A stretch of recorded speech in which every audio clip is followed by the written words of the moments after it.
Yo, ladies and gents, boys and girls, what is going on? Happy Tuesday, July the 20th, 2021. Hope you're all doing well. Chris Phillips here of the Daily Crow. Appreciate you guys tuning in. Thanks so much. Got a packed show, lot to talk about, especially after yesterday. Really rainy day in the city, but that's okay. We won't let the weather rain on our parade here on a Tuesday on the Daily Crow. Again, I'm Chris Phillips. As always, guys, appreciate you all tuning in, taking your questions, comments, calls. 843-790-3377. That's 843-790-3377. Not quite as crazy a day today as yesterday because, of course, yesterday was pure madness with SEC Media Days and Shane Beamer speaking. Of course, we actually got it on the studio right now. Josh Heupel just spoke to the media. Good old Greg McElroy talking on SEC Network. You love it. You love to keep up with all the other teams in the SEC. But, of course, appreciate you guys tuning in, taking your questions, your comments, your calls. I'm sure you guys want to talk about Shane Beamer, Jay Jennings-Barre, Nick Muse, what they had to say at yesterday's SEC Media Days. The vibes are high right now. The Shane train is rolling. And, again, I appreciate you all tuning in here on this Tuesday. Folks, before we get into everything, I do want to tell you about our friends over at Dason and Shalabi Law Firm, because the Daily Crow is presented to you by our friends at Dason and Shalabi Law Firm. Guys, they're young but experienced and aggressive attorneys. They're both former prosecutors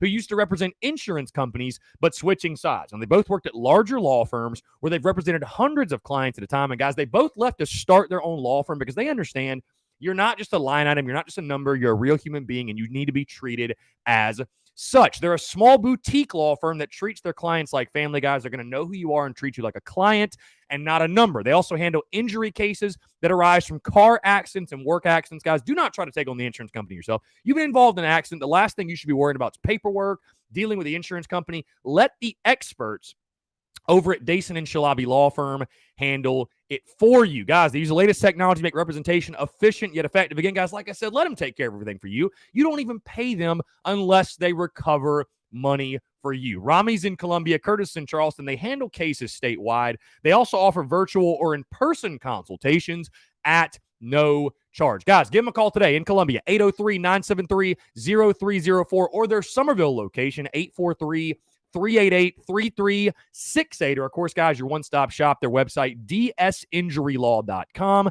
That is dsinjurylaw.com for more information. Again, guys, it's our friends over at Dason and Shalabi Law Firm. Be sure to check them out and tell them that Chris from the Spurs Up Show sent you. Guys, appreciate you all tuning in. I see Phil, Sean O'Brien, SitDog9 on Twitch. How about the Twitch crew tuning in? Let's see. Dusty Rhodes, Travie, Brennan M., Nick Renfro, William Davis, John Kruger. What is going on? Chris Matthews, what's up? Appreciate y'all tuning in. What's going on, everybody? Appreciate y'all doing well. Appreciate y'all tuning in. If you're in the Big Cock Club Discord, head over to TDC Questions, the TDC Questions channel, to be sure that your questions answered. It is pouring rain outside, by the way. Like, I have like a little window in here in the studio. It is like pouring rain outside. So, I don't know. The weather's been kind of, I don't know. The last couple of days has been kind of tough. I don't know what it is.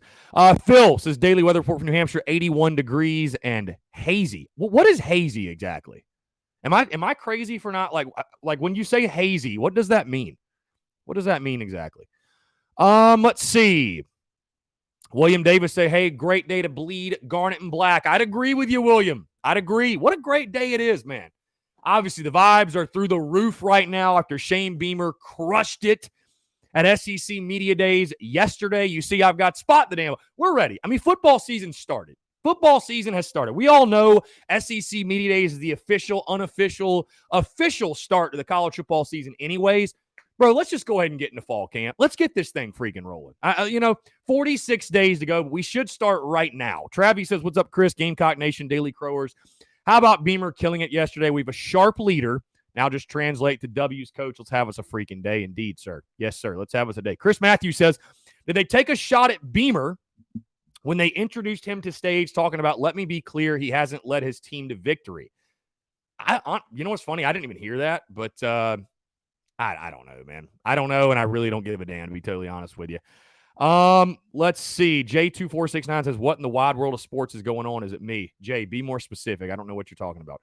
Jaden Harris, Beamer said all the right things. Definitely felt like he was making a pitch to Delp and other tight ends. Yeah, there's no question he was making a pitch to Oscar Delp. There's no question. There's no question.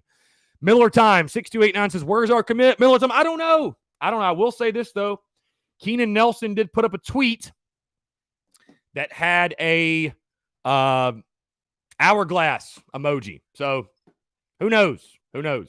Justin, what's going on? Jeff Tarpley, what's up? What's up? Trent Strickland says, what do we think about the pitching coach hire? So I'll tell you guys this. When he first got announced, I don't know a ton about the guy, but after talking to a couple of baseball people who would know, for example, Dallas Beaver, who played catcher at South Carolina, who played with the Gamecocks, new pitching coach at UCF, feeling pretty good. I mean, a lot of baseball people seem to like the guy. Indiana also had a really good pitching staff this past season. So, I mean, I like the hire overall. I got no issues with it. Again, I don't know this guy's entire history or anything, but I'm pretty confident he's a good hire. So I feel good about it. Feel good about it overall. Rick Beatty, 46 days, my friend. 46 days. Yeah, if there's anybody you should ask about the countdown, how many days to kickoff, it's yours truly, because I'm literally waking up every single morning and counting it down every single day. Every single day. So, 46 days, man. Like I told you guys, you're going to blink. I'm surprised nobody asked him when fall camp was. Like, that's like, why? Nobody asked yesterday when fall camp starts. Like, I would love to know, like, an official start date. I'm sure he already knows that, right? I don't know. Either way, though, 46 days till kickoff, but you're going to blink before you know it. I'm assuming fall camp will start that first week of August. Let's see. July 31st is a Saturday. So I would imagine you're probably going to have players report Sunday, August 1st, and probably start fall camp Monday, August 2nd, or Tuesday, August 3rd. That's normally when you start. So, Jeff Tarpley, any update to the two silent football commits? We're waiting to hear from. Where's Delp, Jeff? No updates. Delp will not be committing, bro, until like mid-September. So I would not like hold my breath or be checking every day for Oscar Delp. He's gonna. I think Delp's a kid. He's gonna enjoy the recruiting process. He's gonna take his visits. He's gonna kind of do his thing. So I'm not like, just listen, man. Here's the best way to approach this thing. Here's the best way to approach this thing. When they announce, they announce. I mean, I know that's not the most popular thing to say, especially when you're on my side of things. And, I'm not going to pretend to know, though, guys. Just when they announce, they announce. Like, don't even worry about it. Don't sweat it. When they announce, they announce. That's it. Bottom line. Justin says, with South Carolina baseball standards, I don't doubt it's a bad hire. And if he don't get the job done, he'll be gone. Why would you say that's a bad hire? I don't think it's a bad hire at all. You think Mark Kingston's going to hire a guy that he thinks is a bad hire? I don't think so at all. I mean, again, you look at his track record, what he did at Indiana, what he did at UCF, and again, the baseball people I've talked to, it sounds like to me it's a really good hire. Again, I don't know a ton about him, but I'd ask you, Justin, how many pitching coaches have you heard of? I mean, I don't know what fans expect. Like, who are we going to hire as our pitching coach that you have heard of that would be a good hire? I mean, nobody knew who Skylar Meade was before he got here. So, no, I think it's a good hire. I like him overall. I think it's a good hire, and I'm also really excited for that transfer we got from Virginia Tech. I think that kid is kid's probably an immediate contributor, to be honest with you. Yeah. I think he's an immediate from Virginia Tech. Kevin Madden, feel really good about Kevin Madden, dude. Hit .313 last year for the Hokies, 4 homers, 37 RBIs, played third base, which we all know. We all know is a position of need for this ball club. So feel really good about Kevin Madden. And then Justin Parker, the pitching coach. Feel good about Justin Parker overall. I feel good about Justin Parker. Like I said, I mean, again, I don't know a ton about him, but the baseball people that I've talked to, which are going to be the people that I trust when it comes to talking about, is this a good hire, is it not? The baseball people I've talked to, they seem to really like him. So I like Parker overall. I mean, I think, again, Madden, man, I'm really excited. I think he's going to be a huge addition to this Gamecocks lineup. I think he's a day one starter, no question. I mean, as long as he takes care of his business and does his thing, of course, you got to come in, you got to earn a job, all that good stuff. But no, I think most certainly he's going to have the opportunity to be in your starting lineup day one. Opening day 2022. So, but again, baseball season's a long way away. A lot can happen. Very excited, guys. I told you, or maybe I didn't. I don't know. Very excited though. One of the things selfishly, you guys know I'm a huge baseball guy. One of the things selfishly I was most excited about when I moved to Columbia was the opportunity to go sit down and watch Gamecocks baseball inter squad. I mean, as crazy as that might sound to some of you, bro, I love it. I love it. I just absolutely love that. I love that. Yeah, being able to go watch the Yardcocks inter squad and getting to know about the team before opening day, right? Getting to know about the team. We didn't get to do that last year because of COVID. It sucked. But no, I'm excited to get back to Founders Park, man. And, I just love, like, when you're, even more in football season, though, it just gives you an excuse to go to the yard. To go to the yard on a Tuesday, on a Wednesday. You know what I mean? Like, what a treat that is. What a treat that is. Let's see. Rick Beatty, do you think Harris will exceed last year? No, I don't. No. I no. Dude, I just think with the addition of Marshawn Lloyd, no, I mean, there's no way. There's no way he's going to rush for more yards than he did last year. Now, here's the thing. I think one of the two will rush for 1,000 yards. Which one of the two? I don't know yet. I don't know. And I'm not trying to disrespect Kevin Harris or take anything away from him. But I'm telling you guys, I know Marshawn Lloyd has not played a down yet. I totally understand that. But if Marshawn Lloyd is the dude that we all expect him to be, and he's the dude that we recruited, he's the best running back on the roster. He's the best running back on the roster. The highest rated running back prospect since a guy named Marcus Lattimore put on the jersey. So if he's that guy, if he's recovered, I love Kevin Harris, but like I said, it's a great problem to have. You know what I mean? Like, we're not having a negative argument here. This is a great problem for South Carolina to have right now. You have a two-headed monster running back. You need two great running backs.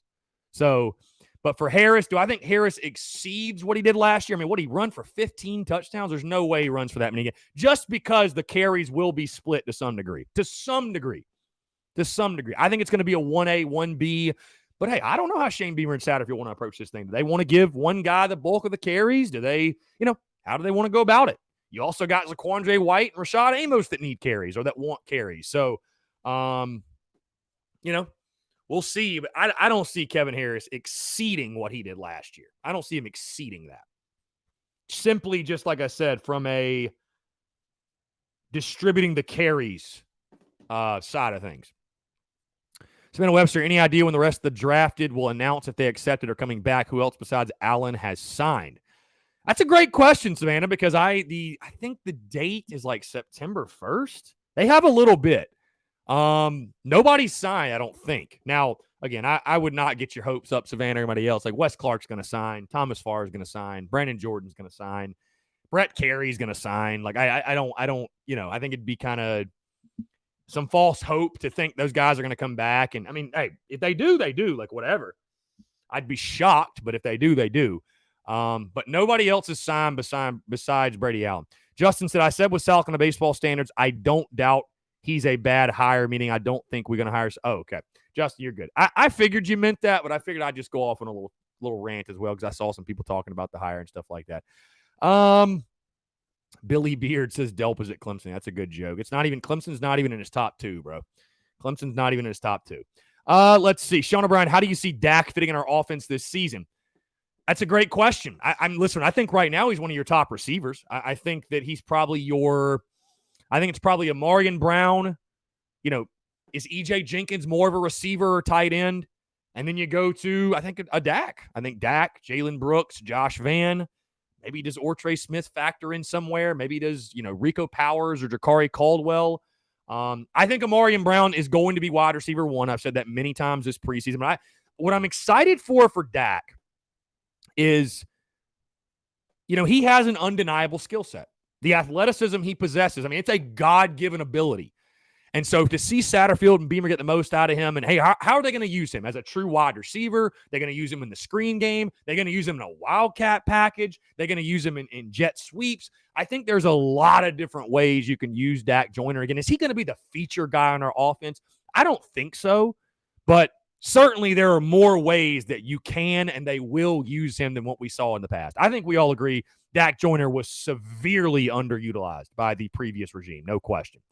Let's see. Sean O'Brien, Lloyd and Harris are indeed those guys. I just don't see both of them going over 1,000. I don't see it. I don't see it. I don't see it. I think that's, if our passing game was better, then maybe, but I don't see us both. I don't see them both going over 1,000. I just, bro, we didn't have 1,000-yard back for like 8 years until last year. So you think now we're going to have two guys go over 1,000? I don't think so. I don't think so. I think that's asking a little much. I think we'll probably have a guy go to like 1,200 and another guy go like 6 to 7, maybe 800. So Kevin C., I hope people don't get too wrapped up in the comparison game. You need two backs to be a good team. More than enough carries for both. Yeah. I mean, dude, like I said, it's a great problem to have. Great problem to have. Let's see. Travi. Yeah. Beamer killed it. A lot of comments are like reposting for some reason. Justin says, good thing about Dak, he can be a great trick play guy, fake a wide receiver bubble screen with an RPO option where it has a run lane built in or maybe a quick – yeah, I mean, like I said, there's a lot you can do with Dak Joyner, no question. Guys, like I said, if you're in the Big Cock Club Discord, head over to TDC Questions. In that Big Cock Club Discord, leave your questions to be sure they are answered. Be sure they are answered, I should say. By the way, taking your questions, comments, and calls – at our text line, our call-in line, our hotline, 843-790-3377. That's 843-790-3377. Hope y'all are doing well. Savannah Webster, has that ever happened, 2,000-yard backs in the same season? Oh, that's certainly happened at other schools. I don't think it's ever happened for us, but that's certainly happened at other schools. No question. No question it's happened. Yo, that is a big SOB on the TV right now. I think that's Jordan Davis from Georgia. Yeah, it's Georgia. I think that's Jordan Davis. Bro, he is a monster of a human being. He is a monster of a human. Lance Player, what's up, man? Says he needs a Bush latte. Lance, I think you live off Bush lattes. Darren Bagwell says, I say we'll be 7-5. What do you think? So, yeah, I've locked in my predictions already for the season, Darren. I've got 6-6. 6-6 overall, 3-5 in the SEC. And, yeah, that is indeed Jordan Davis. That is a monster of a human. Chris Matthews, I hope to see a Wildcat package with Dak, being that he did pass pretty well. I mean, we'll see what they do with him. I mean, again, I think this offense is going to be centered around the run game and Luke Doty and his athleticism. But, again, Dak Joyner needs to touch the football. There's no question. For an offense that is looking for playmakers, there's no reason why a guy like Dak Joyner should not touch the football in some capacity. Savannah Webster, no, Jordan Davis last year, he might have got injured at some point, but I think he was like a second-team All-American last year. So he's pretty damn good. No, Jordan Davis was a big impact guy for them. Apparently, he and Eric Douglas played together in high school. So, played together in high school. Kevin C. says in 2007, McFadden and Jones had 1,000 each against the Gamecocks. Yeah. Yeah. Austin Amick says 12-0. Yeah. After watching Shane Beamer yesterday at SEC Media Days, he has a lot of people feeling like we're going 12-0. I'll tell you this, though, and again, guys, in case you missed it, by the way, bonus podcast dropped this morning. Episode 473. Of course, right now, as you guys know, we're in the preseason. We're doing Monday, Thursday shows. But I simply just could not wait until Thursday to talk about Shane Beamer and what he's doing and what he said yesterday and the positive energy and the positive momentum that he has continued to inject in this preseason as we get closer to the 2021 season. So I was like, you know what? We got to drop a podcast today. So podcast dropped this morning, episode 473, of course, breaking down everything Shane Beamer said and also what Nick Muse and JJ Nigbari had to say as well. But everything Shane Beamer said, my takeaways overall, things that stood out. Also, did talk about the Yardcocks, talked about the brand new transfer they got. Unfortunately, the pitching coach news dropped after I finished recording. But either way, Shane Beamer, man, I mean, I'll say this. I wasn't shocked. Like, I really expected Shane Beamer to do really well at the podium. I really did. And I told you guys yesterday, I think it was. I mean, I said that I think Shane Beamer is going to spend the day selling the heck out of the South Carolina program. That's exactly what he did. Just selling the heck out of Carolina. I can understand now why we have so much recruiting momentum, because you watch that and you're like, Jordan Rodgers said it on SEC Network. He was like, I'm ready to go play for Shane Beamer right now. I'm ready to go shoot up for Shane Beamer right now. It's like you watch that and you hear how much he believes in South Carolina and what it is and what it can be and how special of a place it is. I mean, why would you not want to go play for him if you're a prospect? Why would you not? So, Jeff Tarpley says, when are you getting your exclusive interview with Shane Beamer? Well, I'm going to see Shane Beamer next week. I'm going to the Welcome Home Tour at Williams-Brice on Monday. So who knows? Maybe we'll figure it out then. Let's see. Lance Player, I don't care how the rest of the season pans out, but for the love of God, we got to beat Georgia and Auburn and Kentucky. Well, Lance, if you are hinging your happiness of this season on beating Georgia, it's tough. That's tough. That's all I'll say. That's tough. So, John Gibbs says, I like how Shane told it like it was. Didn't give any hype on our team being great. Just we are, and we want to be the best we can. Spurrier did the same thing. Shane Train is just getting started. Yeah, and John, that's the point I wanted to get to because, I wasn't surprised Shane Beamer, sold the program the way he did it, and he's a guy that truly believes in everything. And I'll get into the second half of my comment in a second. We got Phil calling on the phone lines. But overall, loved what I heard from Shane Beamer. How could you not? Let's jump to the phone lines real quick. Hey, Phil, what's going on, man? How are you? Pretty good. How are you, buddy? I'm doing well, What's going on? Not much. Just wanted to call in. My definition of hazy is like the air quality is like kind of bad to where you can't really see too far. The visibility is not too good. Ah, okay. Fair enough. We don't get much hazy down here. I think that's what it is. Yeah, that sounds like y'all just get humid. That's all that is. Yeah, it is very humid. It's just humid there. Yes, indeed. Yeah. So I just wanted to let you know I had a conversation with one of my best friends over the weekend, and we were talking. He was several beers in, and I went through the schedule of Carolina and who we play, and I was like, "There's no way that we're going to beat Texas A&M." And he's much more of a college football expert than I am. And he said, "No, I'll bet you $10 that Carolina is going to beat or Texas A&M." I said, "I'll take that bet right now. There's no way that we're going to. We've never beaten them before." Yeah. So his whole thing is like, and again, he's more optimistic than I am, and he's not even a Carolina fan about this season for Carolina. He keeps telling me, other teams don't know what Beamer's going to do. It's a brand new coaching staff. They've never played in a staff. They've never coached a staff of Power 5 football. None of these guys that are making the decisions about what plays are going to be called. Yeah. So because of that, we have some sort of advantage or some sort of edge about us going into the season. And I look at it more pessimistically, like these guys don't know the SEC. Right. So I'm a little bit more concerned. And plus, we know that it's not just about the coaches, it's about the players that you have on the field at that time. That's more important than coaching, right? For the most part.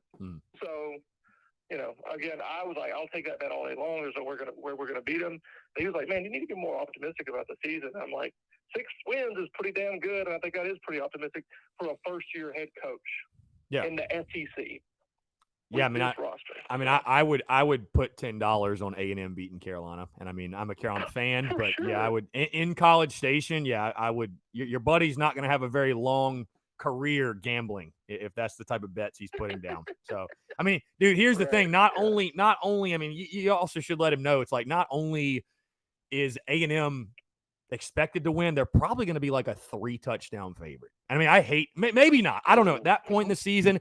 If Carolina can start 5-2, then maybe not. But I mean, they're probably going to be a double-digit favorite. Like A&M is legit. I mean, I got them going 11-1, so maybe that's a little aggressive, but I think A&M's legit. Jimbo, the way he's recruited, and I mean, they're they were in the discussion for the playoff last year for a reason. But I guess it's an interesting point that your buddy brings up because I guess he does have a point to a degree that nobody, we're just like a big mystery, right? Like nobody knows what we're going to do. And how do you game plan for South Carolina? How do you game plan for Shane Beamer? But I just feel like if I'm, I don't know, East Carolina, because I think you'd agree, you're not going to learn anything week one. I mean, it should be a really fun night at Willie B, and Willie B is going to be shaken. But I mean, you could go beat Eastern Illinois 50-0, and I don't think you're going to be able to draw conclusions from that win. I mean, you should win that game. But so if I'm East Carolina's defensive coordinator, or if I'm Kirby, if I'm Georgia's DC, I mean, I'm just looking at their football team and saying, okay, like this is what they're probably going to try to do based on the personnel they have. I mean, yeah, certainly Shane Beamer doesn't have some long history of calling plays or his offenses or whatever, but I don't know, man. I don't think it's rocket science. You know what I mean? Like, I think there are certain ways we as a and hey, but maybe in the passing game, like maybe that can be that can work to our advantage because these teams, they've seen Amari and Brown at Georgia Tech, but they haven't really seen like EJ Jenkins. And maybe if some of these guys in the wide receiver room can step up, like they haven't really seen those guys ball out on that level. But I mean, like you said, man, it comes down to the Jimmies and Joes. And that was the thing I was going to get into, man, is like I really appreciated Shane Beamer because he was asked a lot about, first year expectations. People are obviously trying to get him to say certain things and they want to pull stories from it, whatever. And, he finally on Feinbaum, when he asked him about, your fan base is going crazy. They've got these expectations of 7 wins, 8 wins. He's like, what do you, how do you temper that, or what are first year expectations? And I just appreciated his honesty of saying, hey, we won 2 games last year. Like that, I was hired because we weren't good. Like we won 2 games. Yep. And, for me to act like there's not holes in our roster would be extremely naive. You know what I mean? If you got Shane Beamer in a room right now and there were no mics and you just asked him like just straight up blunt, like you were Shane Beamer's best friend, I promise you he'd tell you, man, like we got issues. We got some issues we got to solve. That's okay. It's fine. Again, that's why he was hired. But this, and I say this with all due respect because I like this roster of guys. It's all, I say this with love. This will be the worst roster he has in his tenure here. No question. It'll be the worst roster. I mean, it better be. It should be, right? It should be. So, no, yeah. I mean, certainly, the element of surprise, quote unquote. But I mean, at the end of the day, bro, you got to go out and play football. I don't think it's a secret. We want to run the ball, 4 or 5 returning O-linemen, Kevin Harris, Marshawn Lloyd, an athletic quarterback. I mean, yeah, certainly does the uncertainty, I guess, could it play to an advantage? I mean, yeah, sure. I guess so. But, at the end of the day, man, you got to block, you got to tackle, you got to throw it, you got to catch it.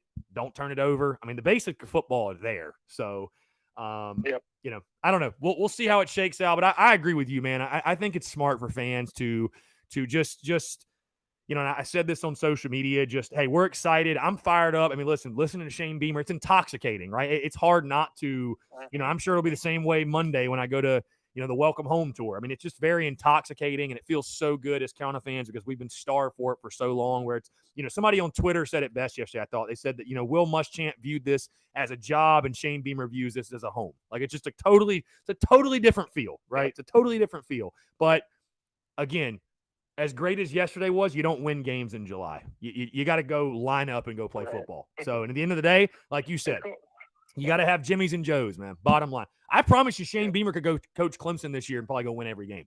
They're just better than everybody else. He could go coach Alabama, right? Like, so coaching does matter, but I've said this last year. I watched Alabama in the national championship. I said, bro, they just have better players than everybody else. That's why they're so good. Yeah. I mean, Saban's a legend. Don't get me wrong. Let's remember these fond times that we're thinking of Shane Beamer as, some sort of crushing the honeymoon. Right. Because, October, November, guys, it could get ugly. Right. You know what I'm saying? It could get real ugly. Well, that's what I'm most excited for, though, is I think I want to see how they adjust. I want to see how they respond to adversity because it's going to be hit. It's inevitably going to happen. I mean, it is. For sure. So I'm excited for that. And, I mean, the key to year one is, again, you don't have to go undefeated. You don't even have to win 7 games. And if you can get to a bowl game, that's great. If you can be competitive in the other big games and just if you can come out of year one and still have the momentum or damn near it that you have right now when you go into next year's recruiting cycle, I mean, that'll be a success. You could even go 5-7. But if those 7 losses are competitive and you're showing real signs of progress, I mean, it's like the hypothetical I posed like months ago. My buddy was like, hey, would you rather go 5-7 and lose 6 of the 7 or all 7 by a touchdown? Or would you rather go 6-6, but you're getting your doors blown off against the big 4 teams you could say you play? And I'm like, I'd rather go 5-7 because at least you can sell that. Right. You can sell progress, So, this thing could be a slow build-up. So what would you rather have? And I'm just thought of this scenario. Would you rather go, let's say we win 8 games this year, we exceed expectations, right, but then we have a fall-off year next year, and we only win like 5 games? Or would you rather win 4 games and get our doors blown off in some of those games, or they're not even competitive, but then we win 6, and then we win 8? Are fans prepared? I hope they are, because this is a brand new coach that doesn't know what the hell he's doing to a certain extent when he's in the SEC calling plays. and he's going to have to rely on these guys that also have never been in the SEC to call plays Right. in the Power Five. Mm. I'm kind of okay, and I'm like at that point where, okay, if we win 4 games this year, but next year when we win 6, and then we win 8, that slow progression, I'm kind of okay with that. But not a lot of people are. Right. If you know, with these people I mean, I'm saying 8 wins, like, yeah. I hope y'all are going to be okay at the end of the season. Yeah, no, I mean, I'm fine with a slow progression, but I mean, I'd rather win 8 games. I mean, there's no question. Like, and then fall off next year, though. I mean, it just and win 4, like. Yeah, I mean, for that I guess for that to happen, there would have to be certain circumstances that would have to hit. Right. But I just really believe if you win 6 or more this year, and especially if you can win a bowl game, your recruiting will change next year. Yeah. I mean, bottom line. I mean, it will. Mhm. You will probably be looking at. I don't want to get too over aggressive or set unfair expectations, but I mean, I think we all agree this is going to be a top 25 class. I don't think it's going to be like a top 10 class. I think it's really early. It's going to be a top 25 class. I mean, you guarantee another top 25 class. If not, maybe you start creeping up to the top 15. So, which again, Jimmy's and Joe's, you got to have the players, and the more good classes you can stack on one another, and you got to be able to develop them. But you got to get that talent here first. So, yeah. I mean, I don't know, man. I mean, hey, ideally, I'd rather us go win 8 this year and then go win 10 the next, and then I mean, I'd rather just win them all. Yeah, you know what I mean? Like, why not? Hey, somebody's got to win. Sure. Sure, why not? Right. It's generally not us, though. Generally not us. Yeah. So hopefully we're turning over a new page here. Yeah. I'll tell you this, though, Phil, in closing, I think fans are, for the most part, realistic. I think people are, I mean, we've definitely seen the 8 and 4s. And hey, I'll be totally honest with you. I don't know if I said this on the airwaves or not, but I was talking to some people about this over the weekend. But I mean, I picked 6 and 6, but gun to head, if you asked me what's more likely, 7 and 5 or 5 and 7, I'd say 5 and 7. I mean, but I think most people are realistic. I think most people are. I think they are. Again, there's the occasional 8 and 4s out there, but I think that's people just wanting to be excited, and that's great. I mean, that's great, but I think most people understand, hey, you get to a bowl game, we had a really good year, and that's it. I mean, that's absolutely. So, all right, man, I'll let you go. All right, man, Phil, hey, I appreciate the call, man. Thanks so much. Appreciate you. Bye. Yeah, man. Bye. Great stuff. 843-790-3377, guys. That's 843-790-3377. Let's get back to your questions here in the chat. John Gibbs says the big 3 this year are Clem, Sucks, Georgia, and A&M. Do you foresee us winning one of those 3? 2019, we took down 1, and it was Georgia on the road. I think if we win the games we're supposed to win and steal 1, then maybe we can grab 7 or 8 wins. After we just talked about John, I don't see that many people thinking we're going to go 8 and 4, and John Gibbs says possibly 8 wins. No. If you've seen my season predictions, I've got the Gamecocks 6 and 6. I've got them 3 and 5 in the SEC. I've got Carolina losing to Georgia, I think 38-17. I've got them losing to A&M like 35-14, and I've got them losing to Clemson 45-20. So I mean, no, I don't. Could you in those games possibly play them close for a half or maybe even 3 quarters? Or hey, maybe it is a touchdown or a 10-point game, maybe. But and upsets happen in college football, don't get me wrong. But I think to expect to beat any of those big 3, I think it's asking way too much in year 1 of Shane Beamer, guys. I think that's asking way too. I'll be totally honest with you. I think Georgia's going to kick your teeth in. I think Georgia's for real. I think Georgia's a really, really good team.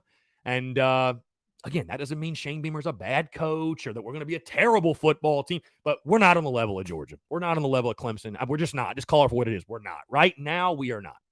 We're not. And again, that's what I appreciated about Shane Beamer is that when he was asked that question, when he finally kind of got around to it of what Paul Feinbaum asked, he was very honest. Like, guys, we were a 2-win team last year. That's what I keep saying. Like, become very happy with 6 and 6 this year. And I see some people commenting, by the way, on social media, not right here, but I've seen a couple of tweets here and there of, no, we need to, we need to stop accepting mediocrity. And listen, I understand what you're saying, but it is year 1 of Shane Beamer. Year 1. That's not accepting mediocrity to say 6 and 6 would be really good. Guys, you have to keep some degree of perspective.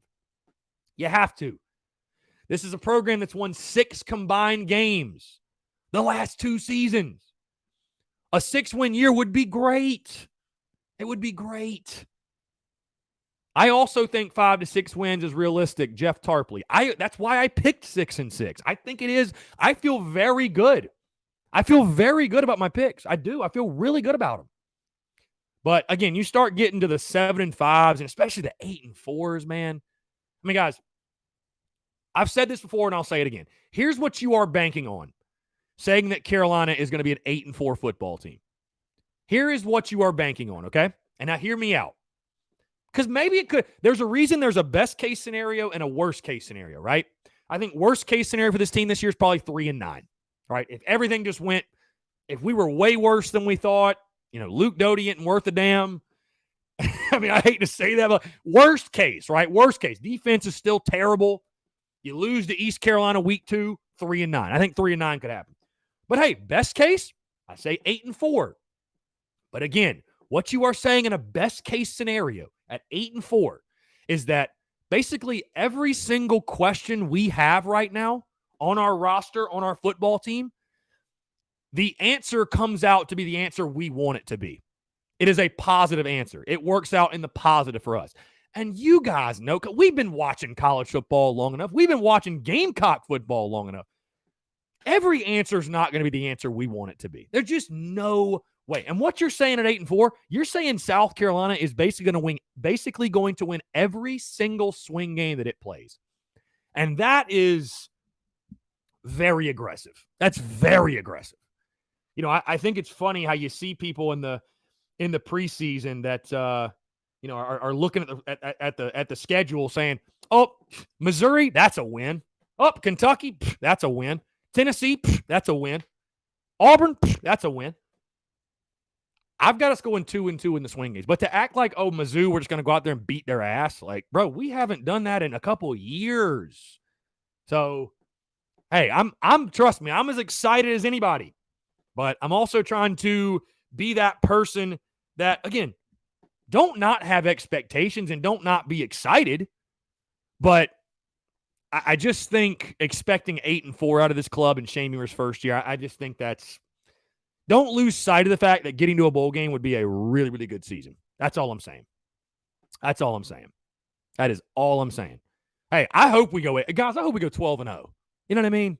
I hope we go 12-0. And hey, if you're going to get to 7-5, you better take advantage of the front half of your schedule. You better beat East Carolina. You better beat Kentucky. You better beat Tennessee. All of a sudden, you start out 5-1, 6-1. Hey, you could be 6-1. It could happen. It could happen. You could be 6-1 after 7 games. Do you realize that? You could. But you could also be 3-3 after 6. You could if you don't take care of your business. So this season could go a lot of different ways. I feel confident in my 6-6 pick. I feel confident.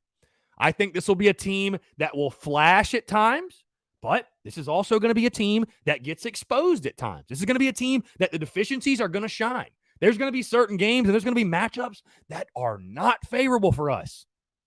Teams that can throw the football probably going to have a lot of success against our secondary, guys. And I know we added Prunty, and I know we added Marcellus Dial, and I know we added, Tyrese Ross, and we've added some other. But realistically, you still have to look at the secondary as a weakness. You have to. You have to, right? The receiver position, teams that if we get into a game where we cannot run the football, we are in trouble. We are in trouble, guys. Okay? We are in trouble if we can't run the ball. Cody Gaskins in the TDC Questions channel in the Big Cock Club Discord says, don't want to look too far ahead, but what do you think our discussions will be this time of year next year? And Cody, I will say this. I think that is looking a bit too far ahead. Hey, here's the thing. I'll actually say this. If you go 6-6, like I've projected and predicted, I think the conversation this time next year will be, is this the year South going to take a next step? Do they get to 7? Do they get to 8, right? Do they continue to show progress? But the conversation will differ and the expectations will differ based on who flashes this year, who shows out. If you have a couple guys step up at the wide receiver position and, is Kevin Harris back? I mean, if Kevin Harris is another great year, he might be going to the draft, guys. There's a good chance he's going to go. So, it's tough to say exactly what the conversation will be, but you go 6. If you can make a bowl game, and especially if you can win the bowl game, conversation will be positive. It'll be just like it is now. I think it'll be very, very positive. People will be very excited for what's to come with Gamecock football. Joe Anders, I'm more excited about Rico Powers and Xavier Legette's potential than Brown's. Those guys have legitimate SEC molds. Brown had a good year in 19, but I see him being a backup this year. Watched a couple of Georgia Tech games. He only played about 1 snap per series. Hopefully I'm wrong on him and we use his speed, but I think we have guys in the wide receiver room who are better prospects. Well, I'll tell you this, Joe. I just hope someone steps up, but I can tell you this. I've seen film of Amarian Brown actually doing it at the Power 5 level. I've seen film of Amarian Brown actually being a playmaker and a contributor. Xavier Legette and Rico Powers have done nothing. Call it for what it is. They've done nothing. So if I got to bet on a guy, bank on a guy, I'm banking on Amarian Brown. I hope they all ball out, though. So I hope they all ball out.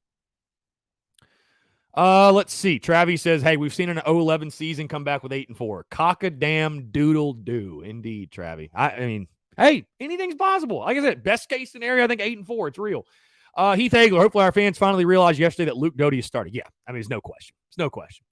I'll be honest with you. I don't even think there's truly there's certainly a position battle. You're always battling for positions, especially when you have a first-year head coach and a new head coach and a new OC. And, everything's brand new, right? But Luke Doty's a starting quarterback. Bottom line. It's his job to lose. Bottom line. John Gibbs, 12-0 is always the expectation no matter what your roster is. You just have to stay in reality. If we get 6 wins or more, that'll be great for the first year. I want to see player development and progression because with those two things, those wins will come. John, listen, in the building, that's what I think at these welcome home tour things, you have the ability to ask questions. That is probably the question that's the question I do want to ask Shane Beamer. If I get the opportunity next week, I'd like to say, hey, coach, I don't want to hear about first-year expectations. And listen, I understand you guys in the building.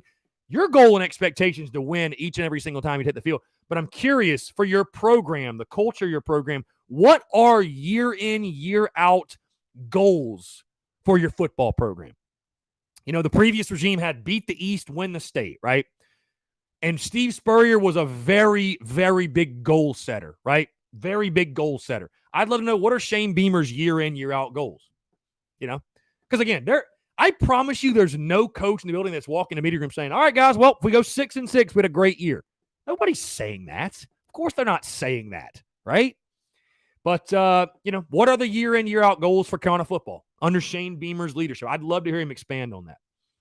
Love to hear him expand. Because you're never going to ask a coach, hey, what would deem success in year one for success in year one for you. He's not going to say, oh, well, if we can just get to a bowl game, we'll have a great year. Like, he's not going to put a cap on what they can do or limit himself or, he's not going to do that.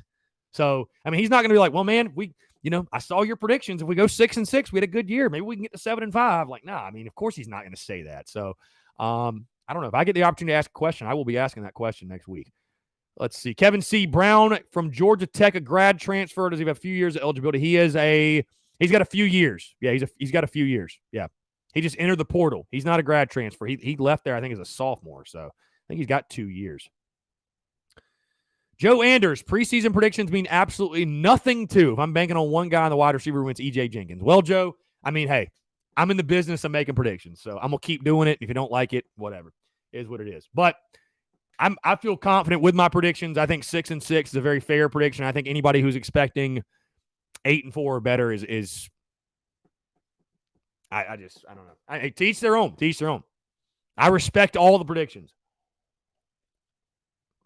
If you're predicting 9-3 or better, though, you're a lunatic. That's all I'll say. You're a lunatic. If you're saying 12-0, you're a lunatic. That's all I'm gonna say right now. You're a lunatic. So, let's see. Ryan says, do you think if the Doty project goes bad, will Beamer be more like Spurrier and have a short leash on him? I don't think anybody's like Spurrier, Ryan. I don't think anybody's like Spurrier. How short will the leash be? I don't know. I'll tell you this, though, man. Shane Beamer named Luke Doty the starting quarterback after the spring game. So I think they feel pretty good about him being the starter, right? If it was really still that up in the air, he wouldn't have named a starter yet. I think they feel pretty good about Luke Doty being the starting quarterback. Tanner Land, your goal is to win the East and beat your upstate rival. I just really hope it's phrased differently because I don't want to have the same exact verbiage that the past coach had. Of course, every year you want to beat Clemson. And of course, hey, every year the goal should be to win the SEC. Bottom line, the goal is to get to Atlanta, just like Steve Spurrier said. The goal is to get to Atlanta. The goal is to get to Atlanta. Let's see. Christian Carver, I hope we can go to a bowl game first and win one and then progress to a New Year's Six bowl and eventually the playoffs. I hope so. Heath Hagler. So, Heath, I will be at the Welcome Home Tour on Monday. He'll be there. Again, I don't know the setup. I don't know if they take questions. I was just saying if they did. I know at those Gamecock Club events, they take questions every now and then. So if he does, I'd love to ask a question. I don't know. I know I'm meeting him. I know I'm meeting him in person. I know that's a fact for sure. But I was just saying, if I got the opportunity to ask, I have no idea if I will. I mean, I have no idea. So, no, Joe Anders, it's all love, man. Hey, the preseason, the predictions are what make college football fun, right? And it's like the article I wrote, hope springs eternal, right? Hope springs eternal in the offseason. Hope springs eternal in the preseason. The thing that makes college football so awesome and unique is, honestly, like one of the most beautiful things about it is this time of year. Everyone is 0-0. Everyone is undefeated. Everyone, all of your goals and dreams and aspirations, they're all still on the table. They're all still very realistic. So, Cody Gaskins, what will you say to Beamer when you meet him? Hey, Coach, great to meet you. My name's Chris. I do the Spurs Up Show. What's up? I may just say, hey, Coach, great to meet you. Appreciate you having us out. I mean, he's just a human being, Cody. You know what I mean? I don't know. Kevin C., are you going to be able to produce any content from the Welcome Home Tour? Do they discourage any outside stuff like that? I don't know, like how much. I don't know. That's a great question. I don't know, like how much video or anything like that I'll really shoot or take. Was definitely probably planning on putting something together for Big Cock Club members specifically. On our Patreon, probably a little brief write-up on what Shane had to say. As far as like video, though, and I don't know. We'll see. We'll kind of feel it out and see how it goes. Because, I'll be honest, when I go to stuff like that, man, like it's not about me. Like I don't want to make it about me. It's about Shane Beamer and the coaches that are there, and Frank Martin will be there. But it's about them talking to fans and all that good stuff. But we'll see. We'll feel it out. We'll see. I'm sure there'll be some content. We'll just put it that way. Chris Matthews says, what uniform combo do you think we wear this year? I hope we go with the throwback garnet helmets, black jersey, and white breeches. Chris, I think we'll go back to white helmet. Jay Jenibari said yesterday that he loves big game garnet. They all seem to love big game garnet. Like, I'll tell you this. Like, what do I hope we wear week 1 against Eastern Illinois? I hope we wear white garnet white. Just wear white garnet white, dude. There's no need to overthink this thing. Just wear white garnet white. So, John Gibbs, I think a good motto as far as goals would be to win them all. With that being said, that means you'd accomplish all your level-by-level goals and there's no holes barred. You can still have a great season and have many accomplishments if you don't win them all, but hey, at the end of the day, you play to win. Indeed, I would say this, though, John, that's why you have multiple goals. And I remember listening to Spurrier talk about this. Your goal is to, have a winning record at home, right? Or win all your home games. And then you have a goal of, hey, get to a bowl game. Get to a bowl game is a goal, right? And then your next goal is to get to double-digit wins. Then your next goal is to have a winning record in SEC play. And then your next, because if you just set a goal every year, if our goal is to go undefeated, well, there might be like 2 teams in the entire country who are hitting that goal, right? And so it's important, whether it be in sports and life, whatever. Like, you want to have goals that are way up here, but you also want to set realistic goals, because as you hit those goals, right, it kind of keeps you going, and it feels good that, you can check that off, and you just kind of keep going and keep building yourself up, and it builds confidence. You know what I mean? So, Justin said, I hope South Carolina started winning the SEC East, SEC title, and college football playoff at some point. Keep the faith. Yes, keep the faith, baby. Savannah Webster, got to sleep in my business card. That's a no-brainer. That is a no-brainer, Savannah. Ryan Cawthon, there's an open bar at the Charlotte one that I'm attending on Wednesday. Is that across the board or are locations different? I don't know. I just saw the one Monday is catered by Ultimate Tailgaters. So I'm very excited to eat some barbecue. As far as an open bar, I have no idea. I have no clue. And even if it is, I will be kind of locked in the zone, probably maybe have a beer, but I'm there for business. You know what I mean? We're not there to get shit faced, right? So, I mean, just call it for what it is. We're not there to get shit faced. So, Brack, what's going on, Brack? Appreciate you tuning in, sir. Great to see you. Great to hear from you. Christian Carver says, you going to any away games this year? Yes. So the plan is we're going to be in Athens. We're going to be in East Carolina first, week 2, at ECU in Greenville. Week 3, I'll be at Georgia in Athens. Also planning on going to Knoxville for the Tennessee game. Outside of that, the other ones are Mizzou and A&M. And I don't know about those. Those are just really, really tough road trips. So I'm thinking, like, if I go to one of those, I'll go to one of the two. I probably won't go to both. I mean, obviously, I think the even though we have less of a chance of winning, I would love to go to College Station.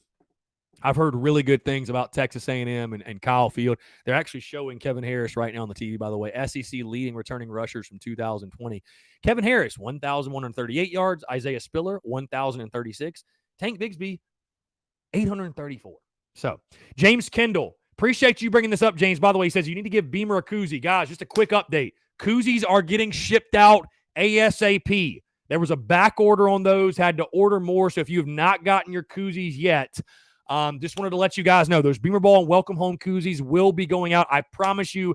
I mean, of course, this is the case, but it's Tuesday, July the 20th. You will certainly have them by the season. I promise you that. There was a back order on those, so we're getting more orders. So if you do not have your koozie yet, do not fear. I'm taking care of that.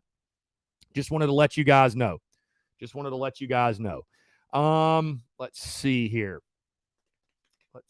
Savannah Webster, what big city is College Station near Austin? I have no idea, Savannah. Maybe Houston? I don't know. I have no idea. Brack, yeah, ECU should be a lot of fun, man. I've heard great things about Greenville. I think we might even be doing like a tailgate show. That ECU show I went on, the Sports Objective. They told me they were going to be doing something and invited me on. I guess the details were, obviously will be coming out as we get closer and closer to that date. But should be a really good time, man. Should be a really good time. I've heard great things about Greenville and Dowdy-Ficklin Stadium. And again, like I said, they're showing Kevin Harris on the TV just running over people.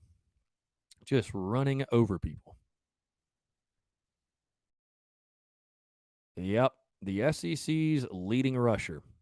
The SEC's leading rusher on arguably the worst team in the conference. Pretty nuts. I would tell you guys this too, man. Just prepare yourselves mentally, because I'm telling you right now, Kevin Harris will not be the first team running back that is selected. So that's it. Just prepare yourselves mentally, folks. Just prepare yourselves mentally.